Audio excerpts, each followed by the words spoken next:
Oil பெருமையுடன் வழங்கும் தமிழ்ச் சங்கமம்.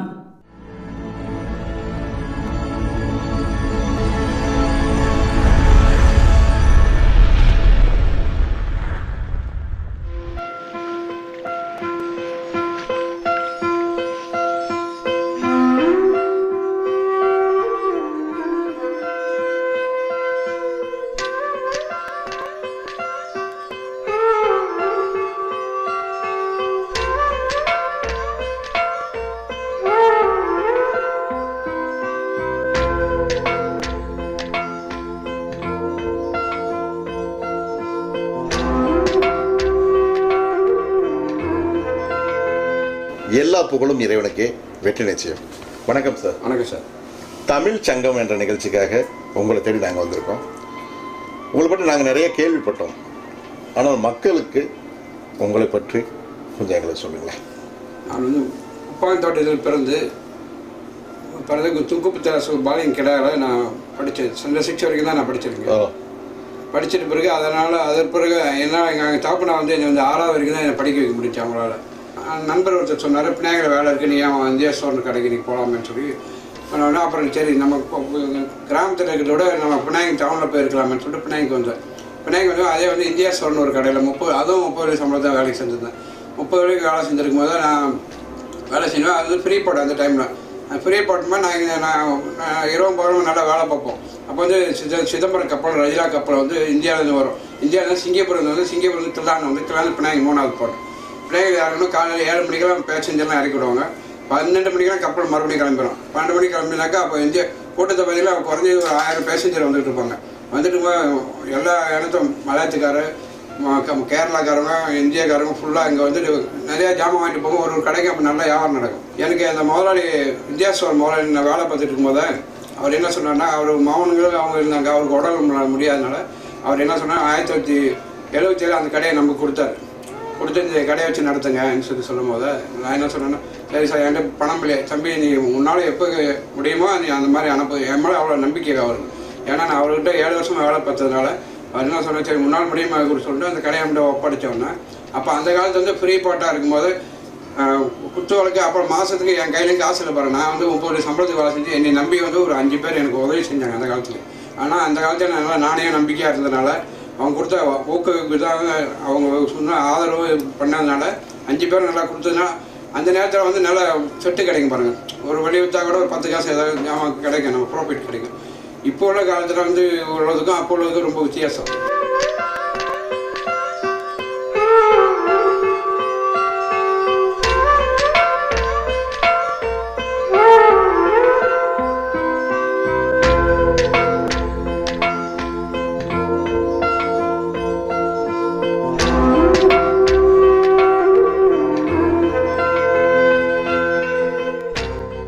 மாதவன் ஸ்டோர் இன்னைக்கு இவ்வளோ பெரிய பிரம்மாண்டமாக உருவாகி இருக்குன்னா இது உருவான விதம் எப்படி சார்?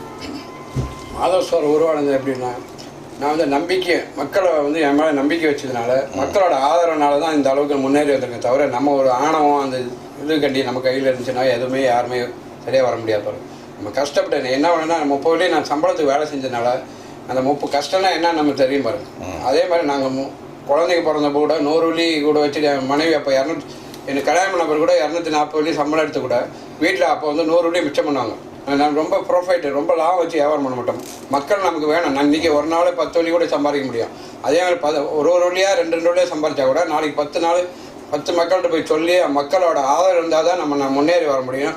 அந்த நம்பிக்கை வந்து அப்போ இருந்தே எனக்கு சின்ன பிள்ளைந்தே இருந்தது. அதாவது ஒரு பொருளில் நிறைய லாபம் வைக்கிறத விட லாபம் குறைவாக வச்சு அது எல்லாருக்கும் போய் சேர்றோம். எல்லாரும் சேர்ந்து மக்கள் நம்ம தேடிப்பேன். இந்த தெருவிலே இப்போ இருக்குனாக்கா நான் தான் கடைசியாக இருக்கிறேன்.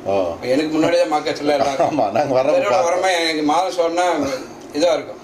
அப்போ கடைசியில் நாங்கள் தான் இருக்கும்போது நம்ம அன்பு வரவங்கள நல்லா எங்களோட ஸ்டாஃபுங்களும் நல்லா ஆதரித்து நம்மளை சப்போர்ட் பண்ணியிருக்கனால வர கஸ்டமரையும் நாங்கள் அனுசரித்து போகிறதுனாலையும் அன்பாக பேசி அன்பாக நம்ம பழகிறதுனால தான் மக்கள் வந்து நமக்கு நல்லா ஆதரவு கொடுத்து, அதனால் நம்ம என்ன சொல்கிறோம்னா, மக்கள் என்றைக்குமே நம்ம இன்றைய 36 வருஷமாகவே மக்களோட ஆதரவு என்றுமே நமக்கு இருக்குது. அதனால் மக்களோட ஆதரவு இல்லைன்னா நம்ம இந்த அளவுக்கு வந்துட முடியாது. கண்டிப்பாக மாதவன் ஸ்டோருடைய சிறப்பு அம்சம் பார்த்தீங்கன்னா, நீங்கள் சொன்னீங்க லாபம் குறைவு, வியாபாரம் பெருசாக நம்ம பண்ணுறோம். அதாவது அது எப்படின்னா சார், இன்னைக்கு வரைக்கும் நம்ம 2 வேன் வச்சு ஓடிட்டு இருக்கிறோம். இங்கேருந்து நான் பெர்லிஸ்லேருந்து ஜோர் வரைக்கும் நம்ம சப்ளை பண்ணிட்டு இருக்கோம். கோவில் கும்பாபிஷேகத்துக்கு நிறைய கோயிலுக்கெல்லாம் நம்ம பிணையங்களும் சரி மற்ற எல்லா ஊருக்கும் நம்ம நிறையா கொடுத்துட்டு இருக்கிறோம். கோயில் சம்மந்தப்பட்ட மாதிரி தான் லாபம் கம்மியாக வச்சுருக்கோம். ஒரு நேரத்தில் கோஸ்ட் கூட நம்ம வியாபாரம் பண்ணிடுறோம். ஏன்னா மக்கள் ஒரு சர்வீஸா கோயிலுக்கு நம்ம கோயிலுக்கு தொண்டு செய்யற மாதிரி நம்ம சொந்தமா நம்ம நல்லா ஆதரவு கொடுத்தோம்னா நம்ம நாளை பண்ண பார்த்துக்கலாம்னு சொல்லி நல்லா செஞ்சிருக்கோம். உங்க வாழ்க்கையில எவ்வளவோ சம்பவங்கள் நடந்திருக்கும், ஆனால் நீங்க மறக்க முடியாத ஒரு சம்பவம் என்ன? என் வாழ்க்கையில் மறக்க முடியாத சம்பவம் என்னன்னா, அந்த நான் 71 மார்க்கெட் கடையை வேலைக்கு சேரும்போது முத எப்படி வேலைக்கு சேர்ந்தேனாக்கா, நான் வந்து அவர் கடைக்கு போகும்போது அந்த பெரியவர் என்ன கேட்டார்னா, தம்பி உனக்கு சமைக்க தெரியுமா சொல்லி கேட்கும்போது நான் என்ன சொன்னேன், சார் எனக்கு தெரியும் சமைக்க தெரியும்னு சொல்லி இருக்கும்போது, அப்போ என்ன சொன்னால் சோறு வடிக்க தெரியுமான்னு சொல்லி கேட்டார். சோறு வடிக்க தெரியுமா? ஏன்னா என்னால் மறக்க முடியாத இதுனா அதுதான். எப்படின்னா அந்த பெரியவர் கேட்கும்போது எனக்கு அப்படியே உள்ளபடியே என்ன சொல்கிறதுன்னு தெரியாமல், அப்புறம் அதன் பிறகு அவர் சமைச்சு நான் சோறு வடித்து கொடுத்து அதோட வடை செஞ்சு கொடுத்தேன். சாடியிலேயே ஒரு வடை. சாடியில் வடைனாக்கா அவங்க வீட்டில் அவங்க மகனுக்கு எல்லாருக்கும் சாடின்னு போது நம்ம மலேசியாவில் எல்லாருக்கும் புரியும் பாருங்கள். வடை செஞ்சு கொடுத்தோம். அது நல்லா நம்ம இந்த வடை உளுத்த வடை மாதிரி நல்லா இருந்ததுனால அவர் ரொம்ப எல்லாருக்கும் அதை பிரியப்பட்டு போயிட்டு அதை நான் மறக்க முடியாது. என்ன பண்ணி என் மனைவி வந்து இப்போ அவங்க எங்கள் பக்கத்தில் நாங்கள் நல்லா இருக்க நேரத்தில் அவங்க கூட இல்லை.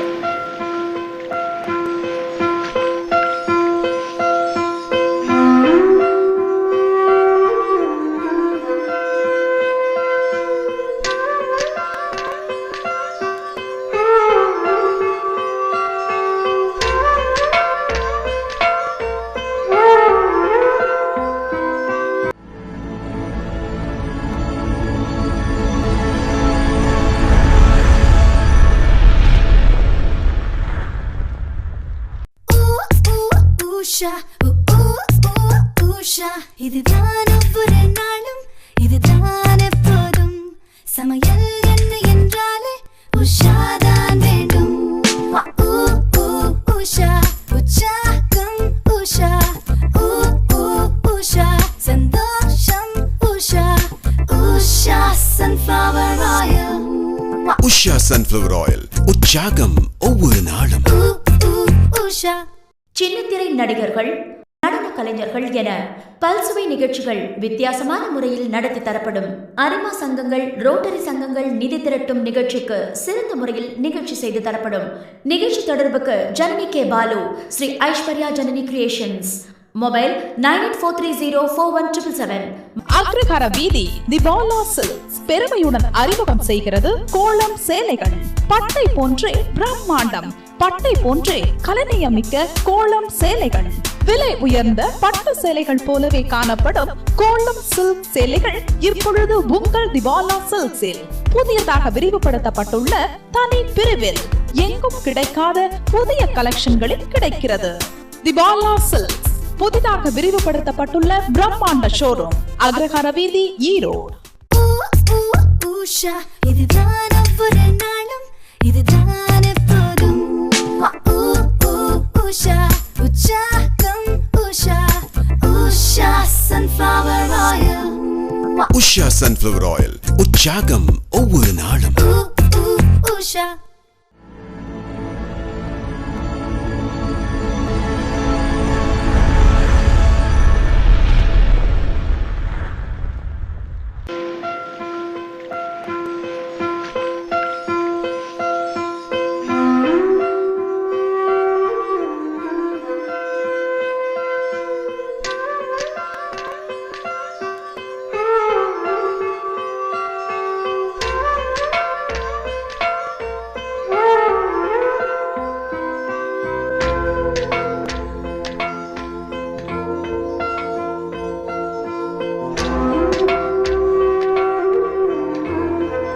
தொழில் செய்வதில் கடைபிடிக்க வேண்டிய நெறிமுறைகள் என்னென்ன? தொழில் செய்வ நெறிமுறைகள் எப்படின்னா, நம்ம வந்து முதல் காரணம் என்னென்னா நம்பிக்கை. மக்களோட நம்பிக்கை முதல் வரணும். அதோட நம்மளோட நம்ம ஒரு இடத்துல நம்ம சரக்கு பர்ச்சேஸ் பண்ணாலும் அவங்களுக்கு கொடுக்கல் வாங்கல வந்து நாணயமாக நடந்துக்கணும். நாணயன்றதை தான் முக்கியமான காரணம். ஒருத்தர் வந்து என்ன செய்யணும், ஒருத்தர் செக்கு ஒருத்தர் ஒரு டிப்டாப்பாக ஒரு சூட் கேஸோடு வருவாங்க. வரும்போது பெரிய செக்கு புக்கு கொண்டாந்து இது போல் கொடுப்பாங்க. நான் என்ன இது வரைக்கும் ஒரு 7 லட்சம் வரைக்கும் நான் அது மாதிரி சின்ன பிள்ளைலேருந்து அடிபட்டதுனால நாங்கள் என்ன அனுபவம்னு தெரியும். இப்போ நாங்கள் என்ன பண்ணுறோம், கடன் கொடுக்குறோம். நெறிமொழி என்னன்னாக்கா, ஒரு செக்கு புக்கு கொடுத்து சும்மா 10 காசு தாளை எழுதி கையெழுத்து போட்டு கொடுத்தா அது பெருசு இல்லை. அந்த மாதிரி நாணயமாக நடந்து காட்டணும். பேங்க்கில் நம்ம பணம் இருக்கணும். அதுதான் முதல் காரணம். பேங்கில் பணம் எல்லாம் சும்மா பந்தா பெரிய ஒரு எவன்ட்டையாக கடன் வாங்கிட்டு ஒரு பென்ஸுக்காரர் கூட வந்து எனக்கு எனக்கு மறக்க முடியாத ஒரு அனுபவம் என்னென்னா, டைப்பிங்கில் ஒருத்தர் வந்தார். அவர் ஒரு டிரைவர் எடுத்துக்கிட்டார். டிரைவர்னாக்கா சைனீஸ்கார் ஒரு டிரைவர். இவர் வந்து ஆனால் உள்ளபடி நல்லா சினிமா நடிக்கிற மாதிரி நல்லா அழகாக இருக்கார். சூட் கேஸோடு வந்தார். ஆளை பார்த்தா நாங்களும் அசந்து போயிட்டோம். அசந்து போட்டோன்னே என்ன பண்ணோன்னா, ஒரு 10,000 வரைக்கு ஜாமான் இருக்கும். அது கொடுத்தோன்னே என்ன பண்ணாரோ, அப்படியே பந்தாவாக எடுத்துக்கிட்டு, ஐசி சார் நான் இது பணம் கொண்டு வரல, அது ஒன்று இது பண்ணிவிட்டு கிடச்சி என்ன செக்கு கொடுத்தார். செக்கு கொடுத்து போய் பார்த்தாக்கா, நான் 3 நாள் சரி டைப்பிங் போய் பார்த்தா கடையும் கிடையாது, ஒன்றும் கிடையாது. நம்பிக்கை. அதனால் யாரை செஞ்சாலும் முன்ன பண்ண வார்த்தை செக்கோ எதுவும் ரொக்கம். இப்போ நாங்கள் நாங்கள் என்ன சொல்ல விரும்புகிறோம்னா, எல்லா வியாபாரிகளுக்கும் யார் வியாபாரம் பண்ணாலும் சரி, பணம் இருக்கா முதலில் பணம் கொடுத்து வாங்கிட்டு அதன் பிறகு தான் நல்லது கெட்டது செய்யணும். தவிர முகத்தை பார்த்து அழகை பார்த்து நம்ம கடன் கொடுத்தோமா அவ்வளோதான், கடன் கொடுத்தோமா அவ்வளோ, நம்மளால் தேடி பார்க்க முடியாது. ஒரு நல்ல அனுபவத்தை சொன்னீங்க. சரி. இப்போ பார்த்தீங்கன்னா இளைஞர்கள் எல்லாருக்குமே அவங்க படிக்கிறாங்க, ஸோ ஒரு வேலை தேடுறாங்க, வேலை கிடைக்கலனாலும் சுயமாக செய்யணுங்கிற எண்ணங்கள் நிறைய பேத்துக்கு இருக்குது. ஆனால் உடனே அவங்க வந்து பெரிய பணக்காரராகணும்னு ஆசையும் படுறாங்க. இப்போ உங்கள் வாழ்க்கையில் எவ்வளோ விஷயங்களை கடந்து தான் நீங்கள் இந்த நிலைமையை அடைய முடிஞ்சுது. இளைஞர்களுக்கு நீங்கள் என்ன? நான் என்ன சொல்ல விரும்புனா, நான் வந்து 30 வரையும் சம்பளத்துக்கு போய் கோலாலம்பூரில் வந்து அப்போயே 240 சம்பளத்துக்கு கூப்பிட்டாங்க. நான் என்ன ஒரு தொழில் ஒரு இடத்துல இறங்கிட்டோமா, நம்ம பணம் காசை பார்த்து நம்ம செஞ்சோமா ஒன்றுமே பண்ண முடியாது. ஒரு தொழில் கற்றுக்கிட்டா தான் இன்றைக்கி இந்த தொழில் நான் ஆர்வமாக கற்றுக்கிட்டதுனால தான் ஏதோ இன்றைக்கி வரைக்கும் நம்ம சொந்தமாக என்ன பண்ண முடியும் தெரியுது. இங்கே உள்ள இளைஞர் என்ன பண்ணுறாங்கன்னா, ஆஃபீஸ் ஹவர்ஸ் 9 மணிக்கு காலையில் வேலைக்கு போகிறாங்க, சாயங்காலம் 5:30 மணிக்கு வந்துட்டு தான் கடை வேலைக்கு வந்து இங்கே யாருமே வர்றதுக்கு யாருமே பிரியப்பட மாட்டாங்க. என்ன ஒன்று இது எதுக்கு நம்ம கொத்தடம்பு மாதிரி காலையில் 9 மணிக்கு வந்தால் நைட்டு 9 மணி வரைக்கும் ஆகுது. கடை வேலைக்கு மலேசியாவில் உள்ளவங்க ரொம்ப குறவு வேலை பார்க்குறதுக்கு. என்ன வேணும்னாக்கா, நான் என்ன சொல்ல ஒரு இளைஞருக்கு நான் என்ன சொல்ல வரும்னா, ஒருத்தர் உழைப்பு சொந்த உழைப்பு செஞ்சால் தான். இப்போ கவர்மெண்ட் வேலைக்கு போகிறோம்னு வச்சுங்களா, ஒரு 2000 ரூபாய் சம்பளம் கிடைக்கும், ஒரு 3000 ரூபாய் கிடைக்கும். அந்த இதே மாதிரி தொழிலில் இறங்கி நம்ம நல்லதாக செஞ்சோம்னாக்கா ஆண்டவன் நமக்கு நல்லதாக கொடுப்பான். இன்னும் ஒரு கடைக்கு 2 கடை வாங்கலாம், 2 கடைக்கு இன்னும் நல்லா உயர்வாகணுங்க. நம்ம கஷ்டப்பட்டு வேலை பார்க்கணும், தவிர நம்ம சோம்பேறியாக இருக்கக்கூடாது. அடுத்த மற்ற இனத்தை வர பாருங்கள், நம்ம கவர்மெண்ட் வேலையை யாருமே எதிர்பார்க்கவே மாட்டாங்க. சீனர்கள் பார்த்தீங்கன்னா ஒரு கவர்மெண்ட் வேலைக்கே போக மாட்டாங்க. 70-80 வயசு பெரியவராக இருந்தால் கூட சரி, அவங்க என்ன சொன்னாலும் குடும்பமே நின்று உழைச்சி வேலை பார்க்கறனால அவங்க நல்லா இருக்காங்க. மலேசியா நம்பர் 1 எடுத்துக்கலாம், அவங்க தான் நம்ம டாப்பில் இருக்காங்க. அதே மலேசியா மட்டும் கிடையாது, நான் ஒரு 5-6 ஊருக்கு போயிருக்கேன். புருனாய் போயிருக்கேன், சாபா சரவாலாம் போயிருக்கிறேன். இப்போ நான் பாலிக்கு கூட போயிருந்தேன். பாலியில் வந்து அவங்க சொந்த தொழில் செய்கிறாங்க. இப்போ நம்ம இந்தியர்கள் மட்டும் ஏன் இந்த மாதிரி இருக்கக்கூடாது? அடுத்த இனத்தை பாரு, சைனாக்காரங்க வந்து உலகம் பாரு ஃபுல்லாக 90% அவங்க தான் டாப்பில் இருக்கிறாங்க. இந்தியாக்காரங்க கூட அவ்வளோ இல்லை. என்ன வேணும், இந்தியாக்காரங்கன்னா நம்ம ஒருத்தன் நல்லா இருந்தாங்கன்னா ஒருத்தன் கண்ணுக்கு பிடிக்காது. இன்றைய நிலை எல்லாருக்கும் தெரியுது. ஆனால் இந்த நிலையை நீங்கள் அடையிறதுக்கு என்னெல்லாம் விலை கொடுத்தீங்கிறது உங்களுக்கு மட்டும்தான் தெரியும். ஆமாம். இன்னைக்கு மாதவன் ஸ்டோர்னா 9 கடை இருக்குது, பெரிய அளவில் பண்ணுறாங்க, எவ்வளோ இருக்குன்னு நினைக்கலாம். ஆனால் அதனுடைய விலை என்னங்கிறது உங்களுடைய உழைப்பு. ஆமாம், உழைப்பு இல்லைனாக்கா நம்ம கஷ்டப்பட்டால் தான் ஏதாவது லாபம் பார்க்கலாம். நாங்கள் காலையில் 9 மணிக்கு தான் நைட்டு 12 மணி ஆகும். 2 பேர் 3 பேர் வந்து 30-32 வருஷமாக என்கிட்ட வேலை பார்க்குறாங்க. அவங்க ஒருத்தர் வேலை செஞ்சால் கூட அவங்களுக்கும் நல்லதாக செஞ்சதுனால தான் நம்ம அனுப்பிச்சிருக்கிறாங்க. இந்த தொழிலில் உங்களுக்கு உறுதுணையாக இருப்பவர்கள் யார் யார்? இந்த துறை உறுதுணை இப்போ வந்து எனக்கு 2 ஆம்பளை பசங்க, நடராஜன், கே நடராஜன் சொல்லி ஒருத்தர் மூத்த பையன், 2வது KL சரவணகுமார் 2வது பையன். என் மகன் வந்து இப்போ டாக்டராக இருக்காங்க. ஆண்ட முடித்தால் நாங்கள் நல்லா புண்ணியம் செஞ்சுருக்கோமோ என்னவோ நல்லாமல் இப்போ எல்லா குடும்பமும் எல்லாமே அவ்வளோ ஒற்றுமையாக நல்லா சுகசமாக இருக்காங்க. அவங்க தான் இப்போ பசங்க தான் இப்போ எல்லாமே ட்ரைனிங் கொடுத்துட்டு அவங்கள தான் எல்லா தொழிலும் கற்றுக்கிட்டு அவங்க 2 பேர் தான் எல்லாமே தொழிலே வச்சு நடத்துகிறாங்க.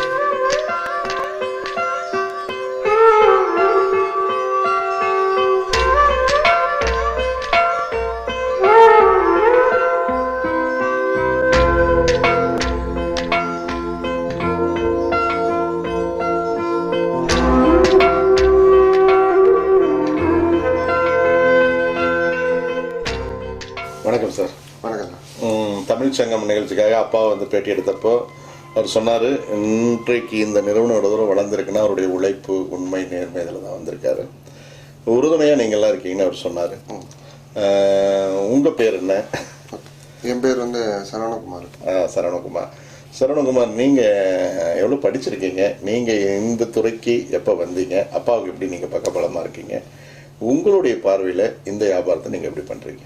ஓகே, அதாவது இது எப்படின்னு பார்த்துக்கிட்டிங்கன்னா, நான் வந்து படிக்கிற காலத்துலேருந்து நாங்கள் இந்த தொழிலே நாங்கள் பார்த்துக்கிட்டே வர்றோம். ஸோ ஒரு குறிப்பிட்ட அதாவது ஒரு வளர்ச்சி, அதாவது எப்படி பறவைகள் சிறகை விரிக்கிற நேரத்தில் பார்த்தீங்கன்னா அவர் ஒரு ஆளாக வந்து விரிக்க வந்து கொஞ்சம் சிரமப்பட்டதுன்னு தான் சொல்ல வேணும். ஏன்னா தொழில் போட்டி பல காரணங்கள் இருக்கிறப்ப ஸோ உறுதுணையாக வந்து 2 சிறகுகள் இணைந்தது அப்படின்னு தான் சொல்ல வேண்டும். ஸோ அந்த சிறகுகள் இணைந்ததுனால அந்த பறவைனால வந்து இன்னும் வேகமாக பறக்க முடிஞ்சிச்சு. இதுக்கு அது அமைஞ்சனால இந்த தொழில் நாங்கள் வந்து சொல்லப்போனால் என் தாயின் கருவிலேருந்து நான் அந்த வியாபாரத்தில் சொல்லுவேன். ஏன்னா நான் பிறக்கிறதுக்கு முன்னாடியே 2 வருஷம் முன்னாடி இந்த கடையை ஆரம்பிச்சிட்டாங்க. அப்போ அம்மாவுடைய உழைப்பு எல்லாமே இருந்து தான். ஸோ அந்த உழைப்பு இதுக்கு உறுதுணையாக இருந்தது எங்கள் அம்மாவும் எங்கள் அப்பாவும் தான். இன்னைக்கு இந்த அதாவது ஒன்றுமே இல்லாத சாதாரண, அதாவது சொல்லப்போனால் என் தந்தையார் பற்றி ஒரு வறுமை காட்டிலேருந்து திறமை காட்டுக்கு வந்தவர் அப்படின்னு சொல்லலாம். என்ன வறுமை காட்டிலேருந்து இருந்து அவர் திறமை காட்டுக்கு வந்தனால இன்னைக்கு வந்து எல்லாராலும் வந்து வெளிச்சத்துக்கு வந்தார். கண்டிப்பாக. ஸோ அதாவது என்னை பொறுத்த வரைக்கும் நான் முகப்பாக்கம் கண்ணாடி அவர் தான். அவங்க அப்பா வந்து ஒரு பெரிய ஒரு வசதியான குடும்பத்தில் வந்தது கிடையாது. ஒரு வறுமைனா என்ன அது என்ன எங்கிட்ட சின்ன பிள்ளைலேருந்தே சொல்லுவார். ஒரு உணவுக்கு எவ்வளோ கஷ்டப்பட்டேன், நான் இதுக்கு எவ்வளோ கஷ்டப்பட்டேன். அதே மாதிரி எங்கள் அம்மாவும் இதெல்லாம் கஷ்டப்பட்டு வந்ததுனால அந்த பாதைகளை வந்து நாங்கள் கடக்கலை. இதுதான் உண்மை. இல்லை உண்மை. அவர்கள் கடந்த அந்த கல்லு முள்ளு நிறைந்த பாதை நாங்கள் வந்து சொகுசான பாதையில் தான் வந்தோம். இதுதான் உண்மை. அப்படி இருந்த போதிலும் அதாவது அதோட உண்மை கூறுகள் என்ன, எப்படி வந்தோம், அதாவது அதெல்லாம் வந்து நாங்கள் அவர்கிட்ட இருந்து கற்றுக்கிட்டது, எங்கள் அம்மா கிட்ட இருந்து கற்றுக்கிட்டது. இவங்க 2 பேர் தான் முழு காரணம். அதாவது நம்ம சிலைகள் செதுக்கப்பட்ட போதில் முக்கியமாக தெரியணும் எந்த இடத்துல உடைக்கக்கூடாதுன்னு.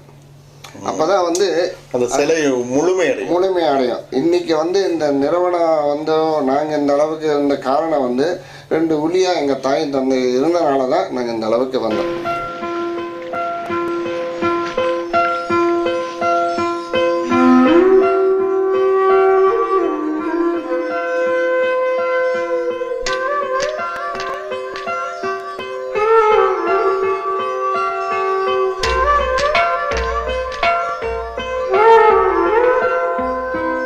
கிட்டத்தட்ட 12 வயதிலிருந்து உங்கள் வாழ்க்கையை ஆரம்பித்து 50 வருடங்கள் இந்த வியாபாரத்தில் உங்கள் வாழ்க்கை காலை எழுந்து இரவு வரை இந்த வியாபாரத்திலே மக்களுக்கு எப்படியெல்லாம் கொடுக்க வேண்டும் என்ன வேண்டும்ங்கிற ஒரு இதுலேயே உங்கள் வாழ்க்கை கழிஞ்சிருக்கு. சரி, இந்த வாழ்க்கையில் இதற்கு நீங்கள் கொடுத்த விலை என்ன? வாழ்க்கை கொடுத்ததுனா நம்ம மக்களோட நம்பிக்கை, மக்களை நம்மளை வந்து ஒரு நம்பிக்கையாக இருப்பேன். ஒரு நம்ம வாழ்க்கையை கொடுத்த இது என்னன்னாக்கா, நம்மளை வந்து இவராக மாதம் ஸ்டோருக்கு போனோமாக்கா நல்லதுமா அவங்க நம்ம பணிவிடை செய்கிற மாதிரி நல்லதுமாக நம்ம வரவேற்பு கொடுத்து வாங்கம்மா வாங்கன்னு சொல்லி நல்லதுமாக செஞ்சு இது பண்ணுறதுனால இப்போ என்ன பண்ணால் இப்போ புதுசாக கூட நாங்கள் வட்டவத்தில் கூட ஒரு கிளை திறந்துருக்குறோம். வட்டவத்தில் திறந்துருக்குன்னா நம்ம மாரியம்மன் கோயில் பாதையிலேயே. அதனால் மற்ற வட்டவத்தில் நல்லதுமாக ஆதரவு கொடுத்துருக்கேன். நான் இன்னும் மேலே இன்னும் 3 ஊருக்கு போகிறதுக்கு இருக்கிறோம். நிபந்த பால் போடலாமல் இருக்கிறோம். அப்புறம் அதே மாதிரி பிராயிலையும் போட இருக்கிறோம். சுங்காப்பட்டான்லேயும் ஒரு 4 கிளை புதாக திறக்கிறதுக்கு நாங்கள் ஏற்பாடு பண்ணிக்கிட்டு இருக்கிறோம். கூடியவர்களும் எப்படியும் இன்னும் ஒரு வருஷத்தில் 4 கிளைகளை திறந்துடலான்னு நம்பிக்கையில் இருக்கிறோம். கண்டிப்பாக அது ரொம்ப சந்தோஷம். ஆமாங்க. அதாவது இந்த நீங்கள் கொடுத்த விலை என்ன அப்படின்னு நான் கேட்டப்போ நீங்கள் சொன்ன விஷயம் மக்களுக்காக உழைக்கிறது தான் நம்ம கொடுத்துருக்கிற விலை இல்லையா? இந்த பிறவியில் இறைவன் வந்து உங்களுக்கு இந்த வாய்ப்பு கொடுத்துருக்காரு. அதை நீங்கள் சரிவர செஞ்சுக்கிட்டு இருக்கீங்க. நாங்கள் வரும்பொழுது ஒரு நிறைய பொருட்கள் இருக்கிற ஒரு ஸ்டோரை எடுக்கணும்னு தான் நாங்கள் வந்தோம். சரி. ஆனால் அந்த பேட்டி முடிகிறப்போ வாழ்க்கையில் ஒவ்வொரு மனிதனும் தன் உழைப்பால் உண்மையாக உழைத்தால் வெற்றி நிச்சயம் அப்படிங்கிற ஒரு விஷயத்தை உங்கள் மூலம் தெரிஞ்சுக்கிட்டோம். ரொம்ப சந்தோஷம். உங்களுடைய நிறுவனம் மென்மேலும் வளர வேண்டுகிறோம். எனக்கு மக்கள் ஆதரவும் அன்பு இருந்தாலுமே எனக்கு அதை இப்போ ஆண்டவன் கொடுத்த பிரார்த்தனை சொல்லி எல்லாரையும் வேண்டிக் கொண்டு வணக்கம் சொல்லி விடப்பெறுகிறேன். நன்றி. வணக்கம். வணக்கம் ஐயா.